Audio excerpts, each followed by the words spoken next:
शेतकरी नेते सदाभाऊ खोत यांनी दूध भेसळीच्या मुद्द्यावर ठाम भूमिका घेतली आहे।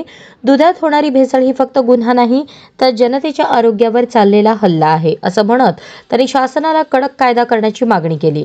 भेसळ करणाऱ्यांविरोधात कठोर शिक्षा आणि तातडीची कारवाई झाली पाहिजे असंही त्यांनी स्पष्ट केलं। शेतकरी चांगलं दूध देत असतात, काही दलाल आणि डेअरी मालक त्यात भेसळ करून जनतेची फसवणूक करत आहेत असं खोत यांनी म्हटलं। या प्रकारामुळे शेतकऱ्यांची प्रतिमा देखील मलिन होते, याची सरकारने गांभीर्याने दखल घ्यावी अशी त्यांनी मागणी केली।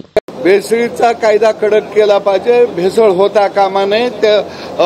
तिकडं तपासणी करणारे जे फूड ड्रगचे जे लोक आहेत त्याची संख्या वाढवली पाहिजे, ही मागणी आम्ही दोघं लावून धरू। कारण आम्ही गावगाड्यातली शेतकऱ्याची पोरं आहोत। कारण गावगाडा टिकला तरच देश टिकणार आहे आणि देशातले लेकरं बाळं यांना जर पोषक दूध मिळालं तरच ते त्यांचं भवितव्य पुढे घडणार आहे। या भावनेतून आम्ही या ठिकाणी हा प्रयोग दाखवला महाराष्ट्राला की कशा पद्धतीनं भेसळ माफिया राज्यामध्ये कार्यरत आहे।